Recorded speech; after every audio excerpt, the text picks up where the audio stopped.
finales de 2024, México perdió el panel de controversia que Estados Unidos solicitó en el marco del TEMEC para impugnar la prohibición del uso de maíz genéticamente modificado para el consumo humano y su sustitución gradual en la alimentación animal, medidas establecidas en un decreto presidencial de México desde febrero del 2023.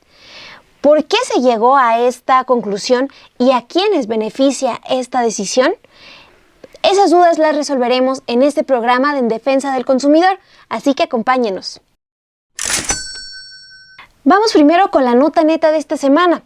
El 15 de enero de este 2025, las autoridades sanitarias de Estados Unidos prohibieron el uso del colorante artificial rojo número 3 en alimentos y medicamentos porque provoca un mecanismo hormonal relacionado con riesgo a cáncer.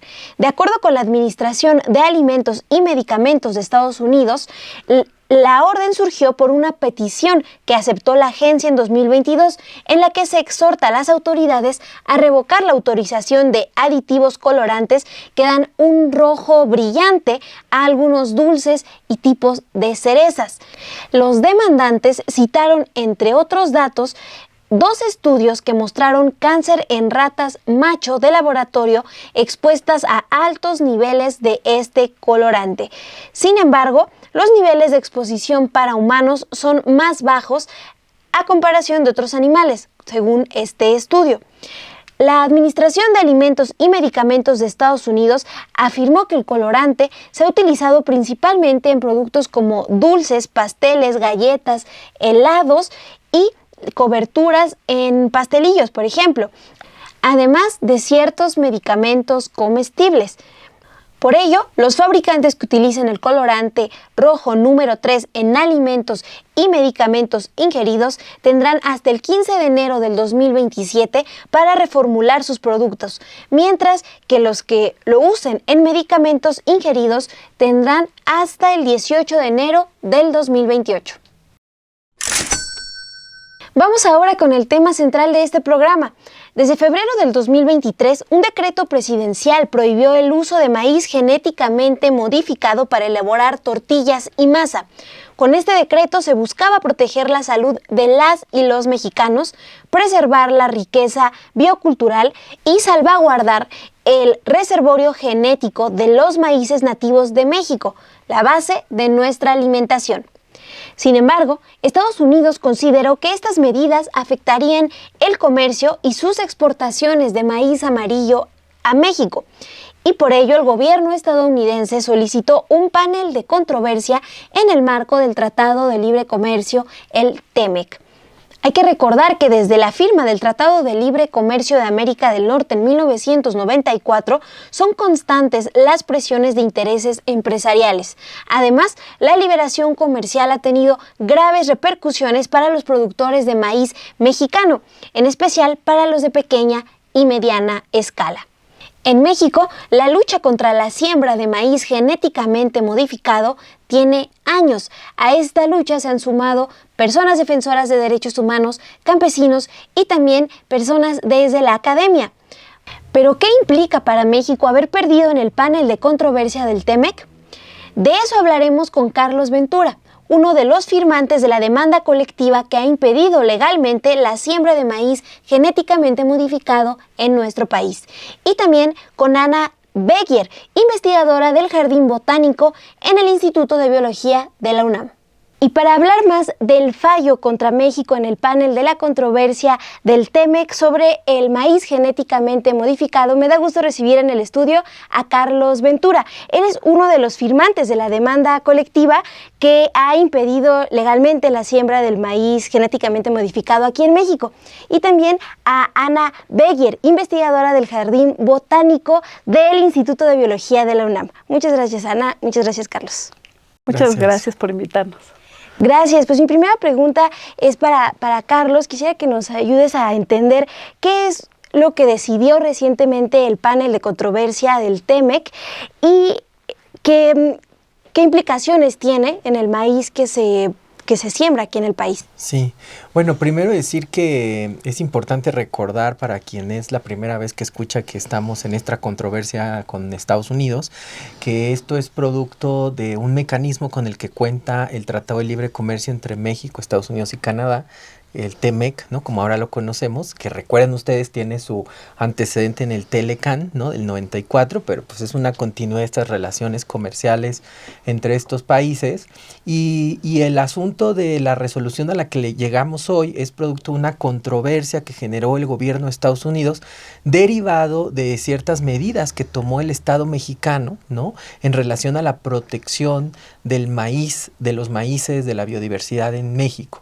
Y eso provocó, digamos, que se pudiera habilitar este panel que está debidamente establecido, digamos, la posibilidad de que uno de los estados lo implemente, lo solicite, y así lo hizo Estados Unidos porque sintió que México estaba en falta, digamos, al emitir este tipo de medidas, como fue este decreto y luego los ajustes que se hicieron en el segundo decreto. En realidad el fallo del panel se refiere a eso. O sea, se refiere a una cuestión más de procedimiento, de acatar o no las reglas que establece el TEMEC en relación a emitir ciertas medidas dentro del derecho interno, porque estamos en una discusión de derecho comercial, ¿no? Entonces, el derecho comercial establecido en sus propias reglas en el TEMEC choca, digamos, en ocasiones con medidas de derecho interno, aunque el Estado que las emita pues argumente y dé argumentos razonables pues para sostener sus medidas. Entonces el fallo tiene que ver con eso, con que en el marco del TEMEC México está en una, digamos, falta de tipo procedimental y por eso es que Estados Unidos habilita ese panel. Y es muy importante que el público que nos escucha digamos, retome esto porque hay mucha desinformación actualmente y creo que a mí me gustaría poner énfasis específicamente en eso. Muy bien, Carlos. Y Ana, a mí me gustaría preguntarte por qué el panel omitió en esta resolución el impacto a la salud y al medio ambiente. Carlos nos comentaba que es más una cuestión comercial. ¿Por qué se omite esta otra parte? Pues como muy bien explicó Carlos, el panel trató sobre un procedimiento. Entonces, por más que nosotros veamos como una injusticia que no se hable bien de nuestro maíz, en realidad ese nunca fue el tema. El juicio no trató ni sobre maíz, ni sobre la salud, ni sobre el ambiente, ni sobre la siembra. Trató sobre muy poquitas partes de los decretos emitidos por México. ¿Cómo es que se tomaron las decisiones para que se limitara el uso del maíz que se importa para consumo humano y que México decidiera que paulatinamente en el futuro, con información adicional que se investigará, se irá sustituyendo el maíz transgénico en el consumo de los animales y en el uso de la industria? Esas son las únicas dos medidas de muchas otras que hay en el decreto que en este momento se está hablando. Todas las demás ni se habló, ni importan, ni se tocaron. ¿Qué se habló de estas medidas? Que como se decidió eso, no siguió el procedimiento.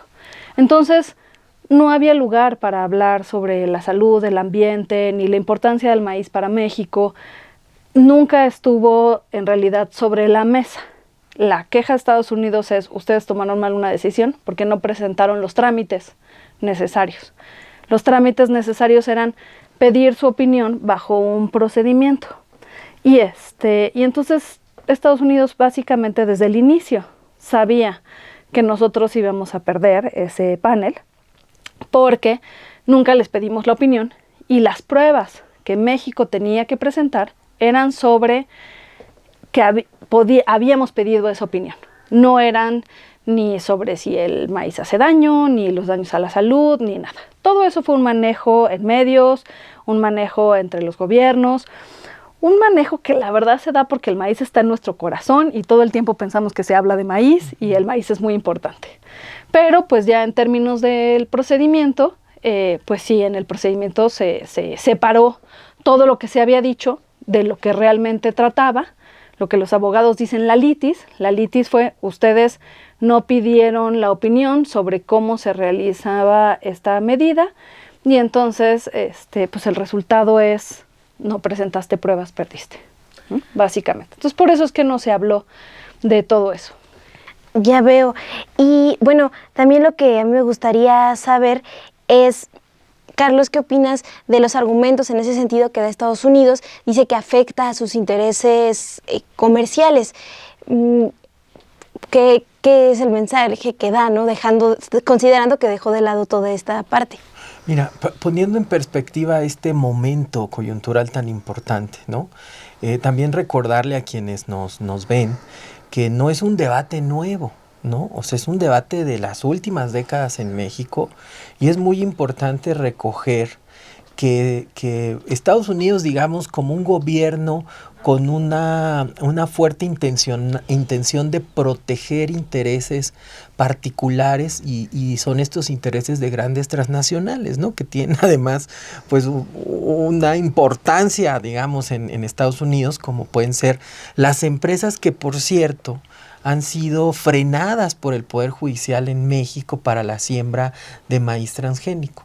Ahora, el argumento de que se afecta el libre comercio, pues es que México en realidad no está tomando medidas, digamos, que no estén, en el marco de las reglas del juego, ¿no? Lo que valoramos nosotros desde, digamos, nuestra perspectiva como organizaciones, articulaciones de la sociedad civil, es que efectivamente pues hay una intención del gobierno de Estados Unidos de poderse llevar el carro completo, como decimos, es decir, que no haya ninguna medida, ningún obstáculo, no solo a la comercialización de los maíces transgénicos que ellos de por sí importan a México, ¿no? Sino el gran tema, ¿no? También que tiene que ver con la siembra masiva en nuestros territorios. Y creo que son tensiones que ponen en jaque a los dos gobiernos, ¿no? Y que como sociedad tendríamos que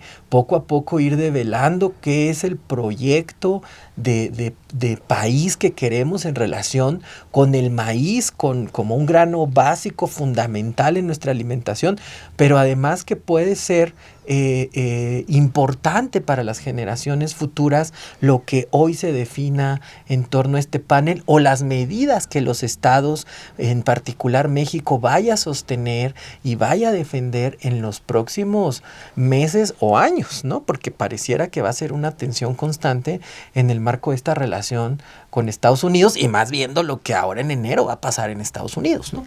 Sí, esta nueva presidencia. Yo creo que esta pregunta es muy, muy importante y que ha habido algunos malos entendidos al respecto de lo que se ha dicho, porque en términos comerciales, la defensa de México habló de muchas cosas que no eran exactamente lo que se necesitaba y una de esas que logró poner en duda es si realmente Estados Unidos tiene daños económicos por lo que ha sucedido.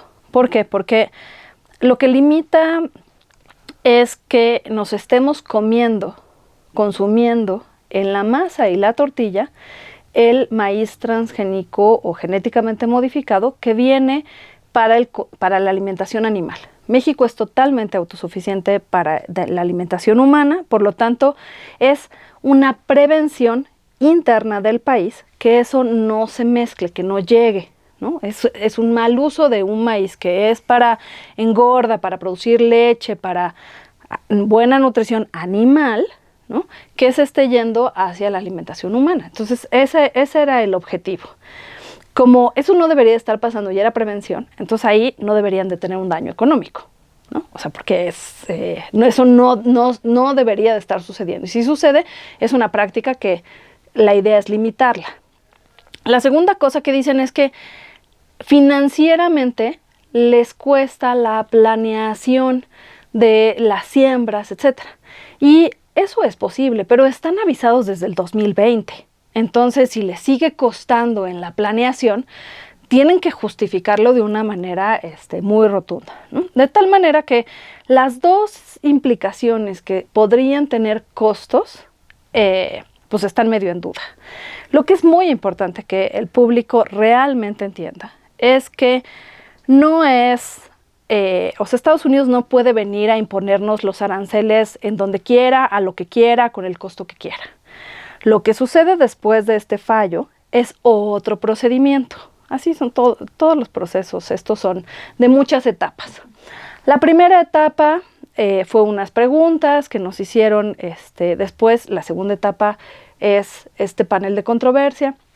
La tercera etapa que tiene que suceder es definir si realmente hay una afectación comercial y cuál es, desde cuándo y hasta cuándo hay esa afectación comercial. En fin, entonces el panel dice, Estados Unidos todavía tiene que demostrar que realmente tiene efectos económicos, ¿no? Entonces, ahorita, como estamos, ni siquiera Estados Unidos ha demostrado que tiene efectos económicos. Entonces, se ha dicho mucho en los medios que esto nos va a costar carísimo y que ya desde mañana, todo eso es mentira.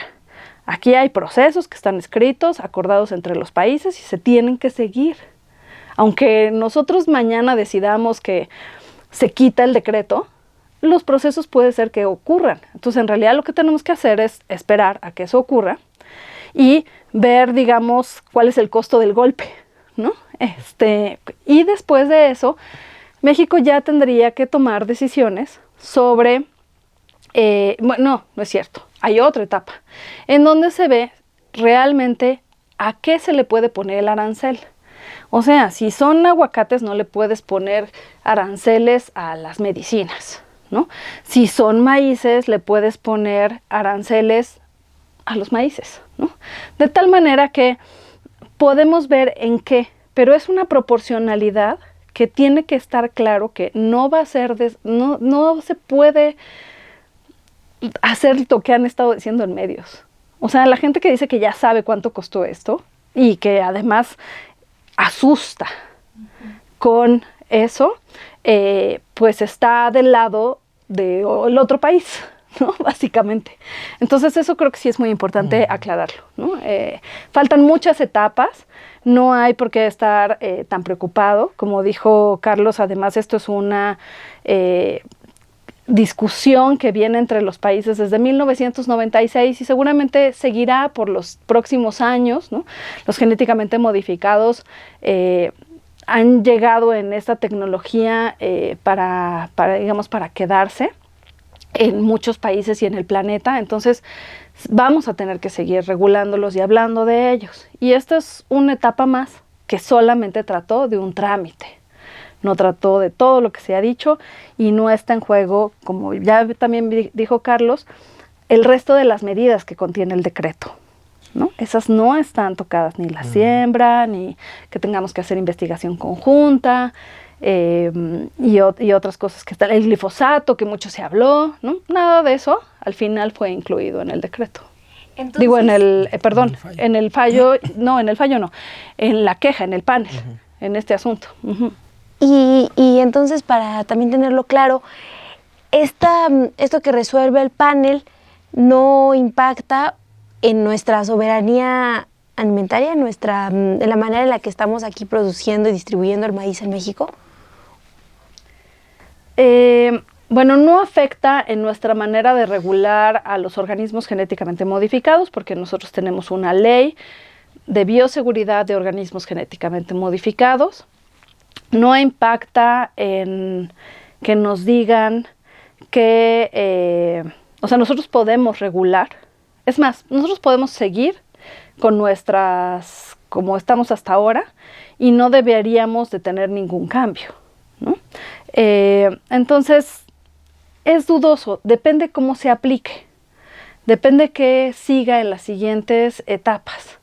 Pero la realidad es que no debería de afectar nuestra producción. Además, nosotros tenemos derecho de comprarle a quien quiera. Lo que sí se afecta, no sé si se afecta, sino que dejó bien claro este panel, y es uno de los asuntos más importantes que México realmente ganó, es que a pesar de que no fue el tema ni la salud, ni el medio ambiente, ni la importancia de los maíces nativos para México, ni cómo los regulamos, México habló tanto del tema que Estados Unidos terminó aceptando que eso no le interesa cuando realiza las evaluaciones de los riesgos que pueden traer los maíces genéticamente modificados. ¿A dónde voy? México siempre se ha preguntado, ¿es seguro para la población, en el caso que sea, por la razón que sea, si consume maíz genéticamente modificado, el maíz que sea, porque cada uno se va evaluando, ¿no? Y a estas alturas, aunque decimos maíz genéticamente modificado, implica una bolsa como de 70 cosas distintas, ¿no? Entonces cada una se evalúa. Y lo que Estados Unidos terminó diciendo es, a mí no me interesa. No me interesa que el pueblo de México consuma 10 veces más maíz que el de Estados Unidos. Eso quiere decir que no ha evaluado qué pasa, o sea, tal vez evaluó qué pasa si consumes como las personas consumen en Estados Unidos, pero nunca ha evaluado una exposición muchísimo mayor. Es como si yo te dijera, bueno, la vitamina C no hace daño, ¿no? Pues sí, pero hay que evaluar si tú consumes vitamina C en una dosis pequeña, pues podría llegar a hacer daño si consumes 10 veces más todos los días de tu vida, 3 veces al día, tanto en la niñez como en los adultos, como cuando estamos enfermos, como consumimos maíz en México. Esa es la preocupación, ¿no? Y por eso es que necesitábamos que algo que no está evaluado para la dieta mexicana no sea consumido como la dieta mexicana. Y lo que sí aceptó Estados Unidos en esto es que jamás lo ha evaluado. Entonces, ahora a la pregunta de ¿es seguro consumir maíz transgénico o maíz genéticamente modificado? Ese que viene además todo mezclado, estos 70 que han sido evaluados para el consumo allá. Y aquí vienen mezclados en diferentes combinaciones, asociados además a los químicos que se utilizan en su cultivo, como el glifosato, como el dicamba, 2,4-D, otros herbicidas, todo eso. ¿Es seguro que yo me lo coma? La respuesta en realidad correcta es no han evaluado los vendedores esa situación. Y México no solamente es muy complicado científicamente que lo evalúe, sino que no es el responsable de aportar esa información. El responsable de aportar la información es Estados Unidos o las empresas que en realidad están desarrollando esto, porque cada uno de estos desarrollos lleva una evaluación. Eso es, no hay duda de que se necesita una evaluación, porque se ha modificado la información genética y eso se sabe que tiene muchísimas complicaciones y que se necesita evaluar cada una de ellas. Entonces, si no se ha evaluado, pues la respuesta es no es seguro, ¿no?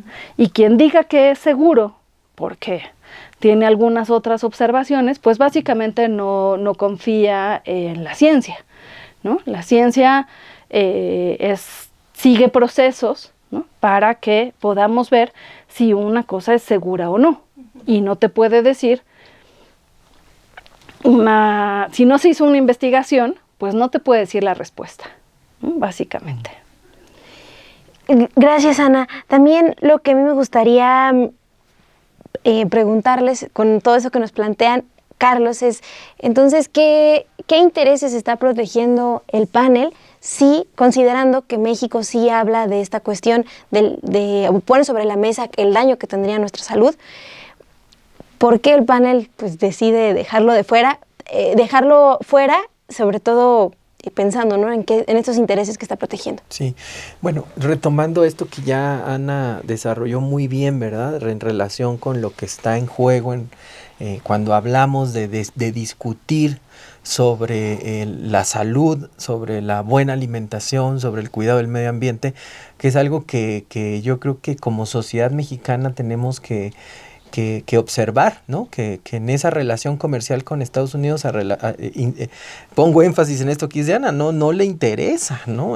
Poder evaluar, ni mucho menos atender si puede ocasionar daños, ¿no? De este tipo, medioambientales, a la salud y a la alimentación de la población en México, ¿no? El tema de la pregunta que me haces, creo que es importante entender que cuando hablamos del panel, hablamos de estas 3 personas que designaron, ¿no? los gobiernos para poder dirimir esta controversia. Y son personas que no tienen, por ejemplo, el expertise de Ana u otras científicas o científicos o personas especialistas para poder discutir el fondo del asunto. Ellos discutieron el tema de con lo que iniciamos esto, el procedimiento en el marco de un tratado de libre comercio. Entonces, pues como decimos en México, no le podemos pedir peras al olmo, es decir, porque la naturaleza misma de ese panel fue discutir sobre eso. Supongo que tendríamos que pensar otro tipo de procedimiento cuando querramos discutir ese tipo de problemáticas o de posibles riesgos, ¿no? que nos trae el tema de los maíces genéticamente modificados. Ahora, es verdad que si podemos hacer un recorrido de la evolución de la historia de estos tratados de libre comercio, ¿no? Sin afán de extendernos, pero digamos la naturaleza jurídica de estos tratados de libre comercio, pues ha develado muchos casos que han generado este tipo de controversias, ¿no? Lo que se conoce como esta resolución de controversias en el marco de tratados comerciales, es que por lo general son diseñados y son implementados para proteger los intereses económicos. Y pongo énfasis en eso, los intereses económicos de la ganancia, de la acumulación de grandes transnacionales o de potencias económicas, ¿no? Que siempre buscan imponerse sobre las medidas que otros países quieren poner, ¿no? En este caso lo estamos viendo claramente, ¿no? México implementa medidas que aspiran a proteger, a cuidar, digamos, hacer en el tiempo, preservar la riqueza que tenemos en los maíces, y la reacción es precisamente, ¿no? Este tipo de argumentos en el marco, pues, del interés central, que es el tema de los intereses económicos de grandes transnacionales, que, insisto, no es la primera vez que la sociedad mexicana o el Estado se enfrenta a esos grandes poderes de corporaciones transnacionales, ¿no? Entonces, estamos como en otro momento de tensión y de enfrentar contundentemente, pues, este intento de avasallamiento, ¿no? de la soberanía y de la soberanía alimentaria en México, que es hacia donde aspiramos. Sí, esto que comentas no es la primera vez, porque ya llevan años, ¿no? Una demanda colectiva que ha impedido la siembra de este maíz genéticamente modificado en México. Entonces, de este lado, pues sí se está haciendo un trabajo importante para proteger la diversidad de nuestros maíces. Yo quisiera preguntarte a ti, Ana, que nos hablaras un poco más de esto que comentas, que México ya puso sobre la mesa el por qué no se está resolviendo el daño que podría causar el consumo de este maíz en nuestra población. Además de eso, ¿qué otro logro qué otro logro tuvo México en esta discusión? Pues mira, yo creo que hay varias cosas. Como lo que aprendimos es que en la forma en la que nos trató como país Estados Unidos, ¿no? Y que, bueno, hay que decirlo, se permitió por la Secretaría de Economía y quienes estuvieron, hubo muchísimas diferencias. Que si es así como se lleva a cabo toda la bioseguridad del país y el trato en toda la información, pues es posible que tengamos muchísimos más riesgos de los que pensamos en la sociedad. Por ejemplo, ¿no? Ya se admitió que no se estudia las formas de consumo de México, ¿no? Esto que yo digo toda la vida, en todas nuestras etapas de nuestra vida. Tampoco se estudia qué va a pasar cuando hay flujo hacia nuestros maíces y se dispersa en nuestro ambiente. Eso Estados Unidos dijo, tampoco es importante, eso no debería de pasar. Por más que México, una de las cosas importantes que también sucedieron en los escritos de México es que está aceptado por nuestro país que hay una amplia distribución de maíces nativos que vamos a llamar contaminados, ¿no? Para que la gente tenga clara la idea de que tienen esta información genética, o sea, en cada una de las partecitas de la planta, en todas ellas, en su información que se hereda, está una información que fue metida en un laboratorio, que fue los transgénicos, ¿no? Se hacen en un laboratorio, se abre su información genética y se mete ahí una parte de virus, una de animal, una de planta, para que sea todo funcional, ¿no? Ese paquetito que se inserta y que solamente se puede meter en los laboratorios, ¿no? A través de lo que el TEMEC llama la biotecnología agrícola, o nosotros llamamos la ingeniería genética, esta manipulación de la información mete nuevas cosas, nuevas funciones que antes la planta no tenía, que, como bien dice el TEMEC, rebasan las barreras naturales de la reproducción que podríamos llegar a encontrar, ¿no? No podríamos en este momento reproducir a un virus con un maíz, ¿no? Y que tengan hijos, ¿no? Entonces, eso sí se puede a través de la ingeniería genética. Se mete esa información y entonces ya puede tener esas funciones, ¿no? Entonces, estas nuevas funciones ya están en nuestros maíces. Y el escrito del gobierno mexicano reconoce varias cosas.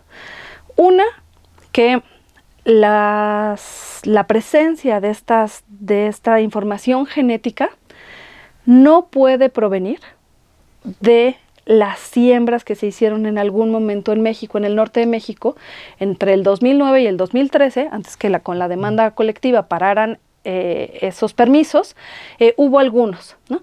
Esa información genética particular está también hay en México, ¿no? Puede haber venido por las importaciones y puede haberse quedado por las siembras.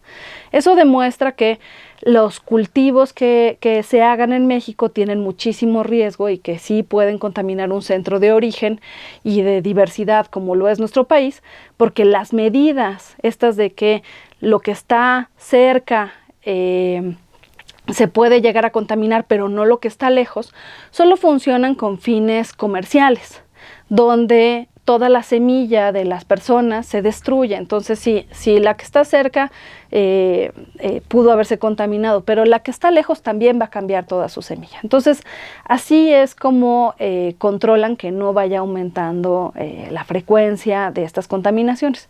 México es un lugar totalmente distinto, es un lugar único que tiene medidas de centros de origen y que no puede adaptar medidas comerciales para la conservación de su diversidad, porque en estas medidas comerciales siempre se permite que haya un poco de riesgo y un poco de contaminación, y en un centro de origen no queremos nada de eso. Bueno, entonces, ¿qué se aceptó? Que todo esto que yo estoy diciendo no está siendo estudiado, que no se está considerando, y México acepta que hay combinaciones ya después de mucho tiempo que estos se van cruzando unos con otros y que se van encontrando en nuestros maíces, en lugares donde nunca fueron evaluados, ¿no? Que iban a crecer, porque solamente se evaluaron qué tan bien les iba a ir en los campos de Estados Unidos, bajo las condiciones de allá, con sus fertilizantes y sus químicos, y no bajo las prácticas tradicionales mexicanas, guardando la semilla, consumiéndose, procesándose, incluso esto es muy importante. Otra cosa que se acepta es que no se evalúa las formas de transformación de nuestros maíces. Entonces, no ha sido evaluado, no es lo mismo comer un poquito de aceite preparado de un maíz que fue una planta transgénica y de la cual se sacó solamente su grasa, digamos, y eso es lo único que te estás comiendo. Es un procesado industrializado muy distinto a como nosotros comemos un elote o el pozole, que está ahí el maíz, lo vemos, ¿no? O como hacemos nixtamalización para preparar las tortillas, ¿no? Digamos que todos los procesos que hace México, eso tampoco es importante. Entonces, ahora ya sabemos todo lo que ignora Estados Unidos y también sabemos cómo nos lo da, porque no hicieron bien las traducciones, no hicieron bien los procesos de informar. Estados Unidos nunca contempló la información que entregaron las organizaciones, ¿no? Muchas organizaciones entregaron información, los científicos hicimos también información especial para que la leyeran. Todo eso fue ignorado. Entonces, si así es como han hecho lo que nos dicen sí es seguro, quiere decir que nada de lo que a nosotros nos importa ha sido considerado. La única vía para que eso sea considerado está escrita en el TEMEC. Nosotros también podemos poner un panel de controversia y decir, mira, para que se tomen en cuenta mis intereses, ¿no? Tú me tienes que decir cómo realmente estás haciendo estas evaluaciones. Los países tienen la obligación de hacer las evaluaciones. Lo que pasa es que México no le está exigiendo las evaluaciones que quiere para ser el comprador de esos productos, ¿no? Que sean seguros, básicamente, no es una exigencia muy grande.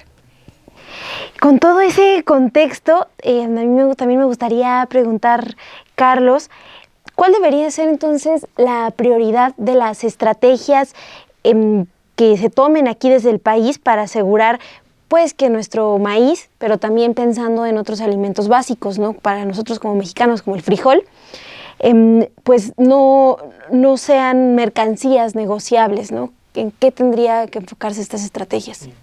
Bueno, creo que justamente esta discusión en el marco de la controversia nos recuerda que un grano tan estratégico para México no puede ser tratado como una mercancía, ¿no? Y tendríamos que buscar las oportunidades en este momento para llevar hacia allá también la discusión, ¿no? Es decir, creo que el Estado mexicano tiene que recoger aún más, ¿no? Esta reflexión que además las organizaciones y diría yo las propias comunidades campesinas e indígenas lo dijeron desde que el maíz y el frijol entraron al Tratado de Libre Comercio, ¿no?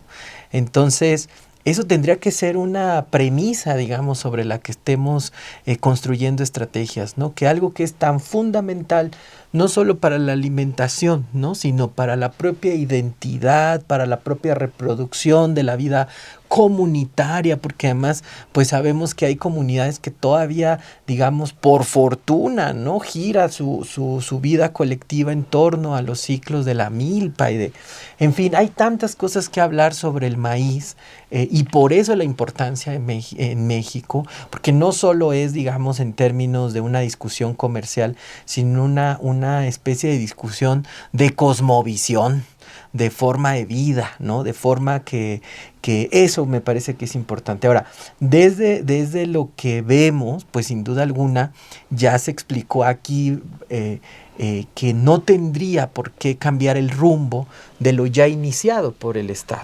Ojo con esto, ¿no? Entonces sería como una de las estrategias sería y como una petición al Estado mexicano es a sostenerse en eso que ha empezado a implementar, mejorarlo, impulsarlo, consolidarlo y hacerlo sostenible en el tiempo, ¿verdad? Que no sea como algo, que no sea una medida temporal, sino que sea una política de Estado. Que además hoy sabemos que hay pendiente una reforma constitucional, ¿no? que prohíbe este tipo de maíces transgénicos, aunado a que podamos tener una medida, una resolución del Poder Judicial también favorable, digamos, a la protección de los maíces nativos, de la biodiversidad de nuestros maíces. Y creo que como sociedad es muy importante seguir manteniendo esa exigencia, manteniendo esta difusión de información, pero también creo que tenemos la tarea, ¿no? De poder ser más observantes de lo que consumimos, ¿no? Para quienes consumimos, y creo que ahí está precisamente una clave importante a la sociedad, ¿no? La estrategia no solo pasa por la política que el Estado pueda implementar, sino también por la participación de la sociedad, y es que participamos comiendo. Y es que esto es muy importante porque es algo que es tan cotidiano, y entonces estamos en una discusión vital, ¿no? Diría yo, para México. Entonces, creo que es muy interesante que nuestras estrategias vayan desde la discusión del cambio de concepción, de tratar como una mercancía este tipo de granos básicos para nosotras y nosotros, hasta poder usar, digamos, nuestras capacidades de qué comemos, qué queremos comer y sobre todo cómo y el origen de esos alimentos, ¿no? Entonces, y por último diría, creo que además de todo lo que ya ganamos, porque se dice es que México perdió el fallo, hoy lo que queremos transmitir es que no perdimos, ganamos, ¿no? Y además develamos muchas cosas que no se habían podido develar en una discusión internacional. Y la otra cosa es cuestionar fuertemente los tratados de libre comercio. O sea, creo que se han sostenido a lo largo de la historia, pero una vez más hay un episodio más que nos da cuenta que lo que menos importa son los derechos o la dignidad de las personas. Porque en esos tratados y en esas discusiones al centro no está el cuidado de la naturaleza o el cuidado de la vida misma. Está pues el interés económico de la ganancia de unos cuantos en detrimento de muchas y muchos que hoy pues queremos tener un país y un mundo más justo y más digno, ¿no? Sí, muchas gracias, Carlos. Y ya por último de mi parte, Ana, me gustaría preguntar qué es lo que sigue en cuanto a la sociedad civil organizada, también desde la academia.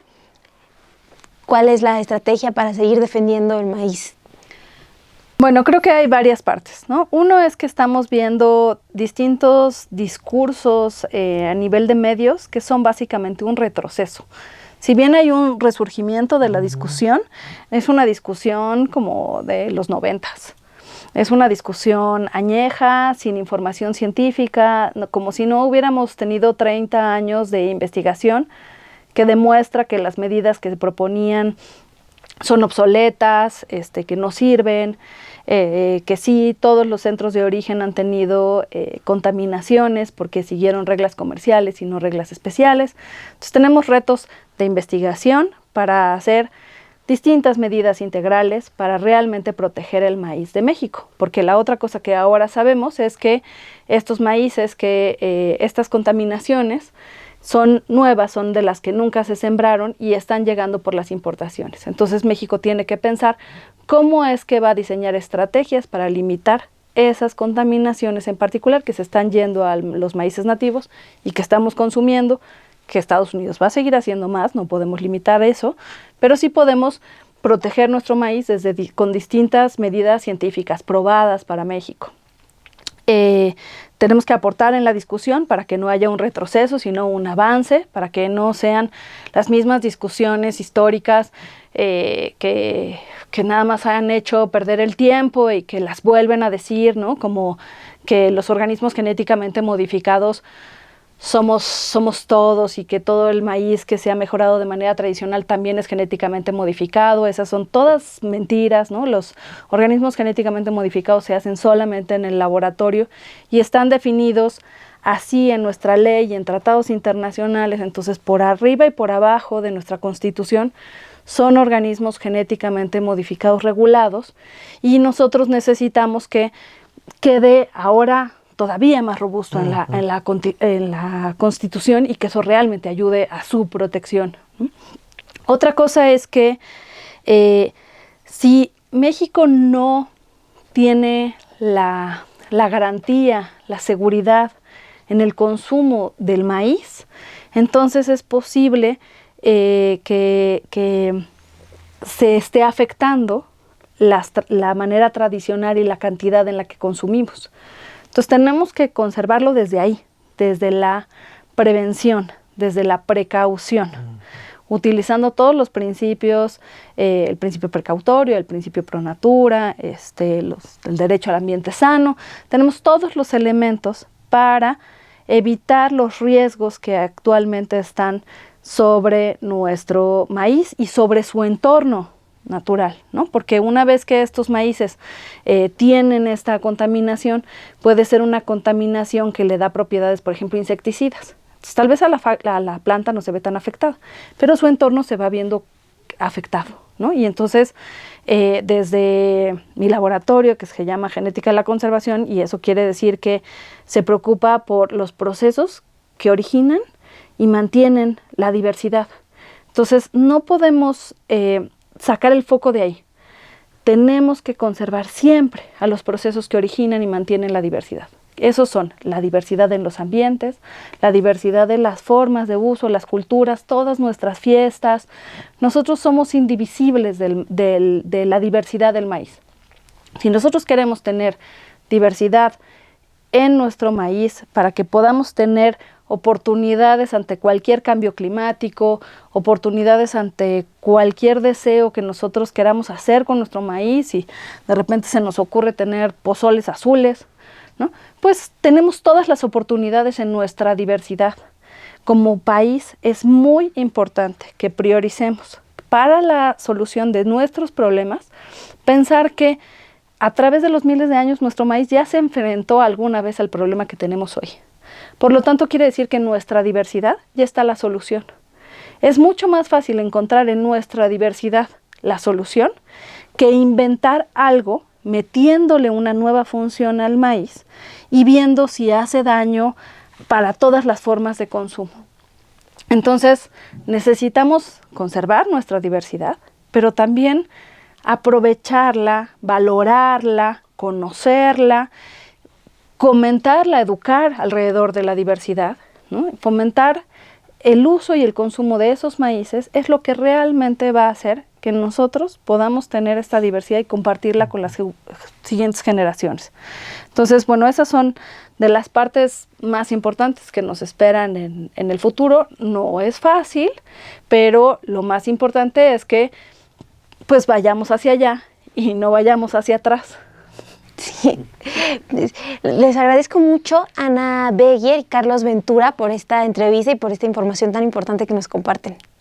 Gracias. Muchísimas gracias a ti por la invitación y un saludo a la audiencia y esperamos poder seguir aportando en estas discusiones y aclarando todas las dudas que vayan surgiendo. Muchas gracias.